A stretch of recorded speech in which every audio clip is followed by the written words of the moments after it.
Break બાદ ફરીથી સ્વાગત। ઉમેદવારી ફોર્મ પરત ખેંચવાનો અંતિમ દિવસ વીતી જતા ઉમેદવારોની સ્થિતિ સ્પષ્ટ થઈ ગઈ છે। કઈ બેઠકો પર કેટલા ઉમેદવારો છે તેનું चित्र स्पष्ट થઈ ચૂક્યું છે। અમદાવાદ પૂર્વ લોકસભા બેઠકની વાત કરીએ તો આ બેઠક પર 41 ફોર્મ ભરાયા હતા, જેમાંથી ફોર્મની ચકાસણી બાદ 25 ફોર્મ માન્ય રખાયા હતા અને 6 ફોર્મ રદ કરાયા હતા। અમદાવાદ પૂર્વ બેઠક પરથી કુલ 9 ફોર્મ પરત ખેંચાયા છે, જેમાંથી 4 ફોર્મ તો છેલ્લા દિવસે જ ખેંચાયા। ચૂંટણી પંચે માન્યતા પ્રાપ્ત રાજકીય પક્ષોના કુલ 12 ઉમેદવારોના ફોર્મ માન્ય રાખ્યા છે, જ્યારે 11 અપક્ષ ઉમેદવારો પણ મેદાનમાં છે। આમ અમદાવાદ પૂર્વ લોકસભા બેઠક પર હવે 23 ઉમેદવારો વચ્ચે સીધો જંગ થશે। આ બેઠક પરથી ભાજપ તરફથી હસમુખ પટેલ તો કોંગ્રેસ તરફથી ગીતાબેન પટેલ ચૂંટણી મેદાને છે। અમદાવાદ પશ્ચિમ લોકસભા બેઠકની વાત કરવામાં આવે તો અમદાવાદ પશ્ચિમથી ભાજપ, કોંગ્રેસ અને અપક્ષ મળીને 13 ઉમેદવારો નોંધાયા છે, જેમાંથી ભાજપ તરફથી ડોક્ટર કિરીટ સોલંકી અને કોંગ્રેસ તરફથી રાજુ પરમાર ચૂંટણી મેદાને છે। છેલ્લા દિવસે એક પણ ફોર્મ પરત નથી ખેંચાયું, જેથી અમદાવાદ પશ્ચિમ બેઠક પરથી પણ ઉમેદવારોની સ્થિતિ સ્પષ્ટ છે।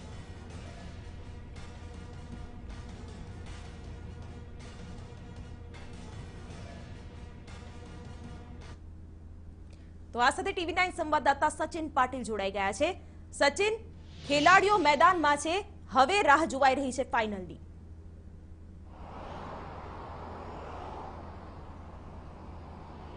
शिवानी चौक्कसथी, कारण के जे प्रकारे आ जे जंग छे ए जंग बंने पार्टी भाजप अने कोंग्रेस बंने माटे शाकनो प्रश्न छे।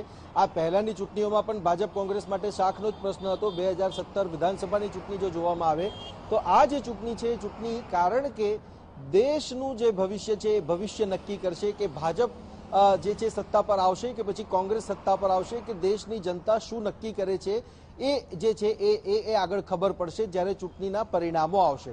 પરંતુ અમદાવાદ પૂર્વ અને પશ્ચિમ સીટોની જો વાત કરવામાં આવે તો જે પ્રકારે ભારતીય જનતા પાર્ટી અને કોંગ્રેસે જે પ્રકારે પોતાના ઉમેદવારો આપ્યા છે, આ જે સીટ છે સીટ ઉપર સૌથી પહેલા પશ્ચિમની સીટ ઉપર કોંગ્રેસ પાર્ટી દ્વારા રાજુ પરમાર જે છે એમનું નામ ઘોષિત કરી દેવામાં આવ્યું હતું, જ્યારે કિરીટ સોલંકીના નામ ઉપર મોહર લગાવવા માટે થોડો સમય લાગ્યો હતો ભારતીય જનતા પાર્ટીને। આ સાથે જો અમદાવાદ પૂર્વની સીટ જે સૌથી વધારે કહી શકાય કે જે સીટ ઉપર નામોની ઘોષણા કરવા માટે સમય લાગ્યો બંને પાર્ટીઓને, ત્યારે કોંગ્રેસ પાર્ટી તરફથી જે છે એ ગીતા પટેલ જે છે એ પાસના કન્વીનર, મહિલા કન્વીનર છે, ત્યારે એમનું નામ કોંગ્રેસ તરફથી ઘોષિત કરવામાં આવ્યું અને સાથે જ ભારતીય જનતા પાર્ટી તરફથી એચ.એસ. પટેલ જે છે એમનું નામ ઘોષિત કરવામાં આવ્યું છે। આ બંને સીટોની ખાસ કરીને વાત કરવામાં આવે તો બંને સીટો ઉપર આમ જોવા જઈએ તો વિધાનસભા ક્ષેત્ર વાઇઝ ભારતીય જનતા પાર્ટીનું પ્રભુત્વ છે, જે વિધાનસભાની સીટો છે એના મુકાબલામાં જોવામાં આવે તો। પરંતુ એક કોમન બાબત અહીંયા એ પણ છે કે બંને તરફ જે ઉમેદવારો છે ઉમેદવારોમાં 13 ઉમેદવારો જે છે એ પશ્ચિમ સીટ ઉપર છે અને 26 ઉમેદવારો જે છે એ પૂર્વ સીટ ઉપર છે। પરંતુ બંને સીટ ઉપર રાષ્ટ્રીય પાર્ટીઓની વાત કરવામાં આવે તો ભાજપ, કોંગ્રેસ અને બહુજન સમાજ પાર્ટીના ઉમેદવારો છે પૂર્વ અને પશ્ચિમ બંને તરફ। ત્યારે આ જે બહુજન સમાજ પાર્ટીના જે ઉમેદવારો છે એ ઉમેદવારો કેટલા અંશે ને કેટલા હદે જે પાર્ટી છે પાર્ટીના વોટ પોતાની તરફ ખેંચવા માટે જે છે એ સફળ થાય છે અને આ જે વોટ ખેંચાશે તે ભાજપને નુકસાન કરશે કે કોંગ્રેસને નુકસાન કરશે એ બાબત જે છે એ હજુ સ્પષ્ટ થવાની બાકી છે।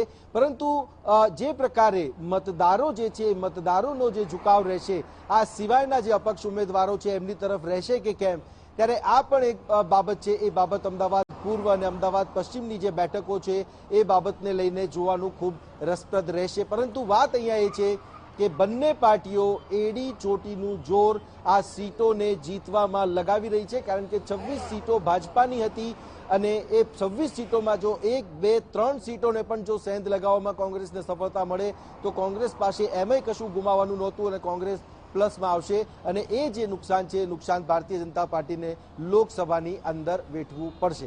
ત્યારે ભારતીય જનતા પાર્ટી પણ પોતાનો જે પ્રચાર છે પ્રચાર ઝંઝાવાતી રીતે કરી રહી છે અને 15મી તારીખથી રાહુલ ગાંધી અમરેલીમાં પ્રચારની શરૂઆત કરશે, શ્રી ગણેશ કરશે। ત્યારે ભારતીય જનતા પાર્ટી કેવી રીતે પોતાના પ્રચારની શરૂઆત કરે છે, નરેન્દ્ર મોદી પણ 10મી તારીખે આવવાના છે, ત્યારે આ જે પ્રચાર છે પ્રચાર આ વખતનો જોવાનો ખૂબ રસપ્રદ રહેશે।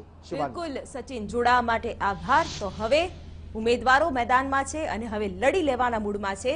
સામ દામ દંડ ભેદ તમામ નીતિઓ આ ચૂંટણીમાં જોવા મળી છે. ઉમેદવારોનું ચિત્ર પણ સ્પષ્ટ છે. આ સાથે અમદાવાદ કે જે ભાજપનો ગઢ રહ્યું છે તેમાં કોંગ્રેસ કઈ રીતે નુકસાન પહોંચાડી શકે છે તેની માટે રણનીતિ પર કામ કરી રહ્યું છે, તો બીજી તરફ ભાજપ પોતાના ગઢને અકબંધ રાખવા માટે પ્રયત્નમાં લાગી ગયું છે.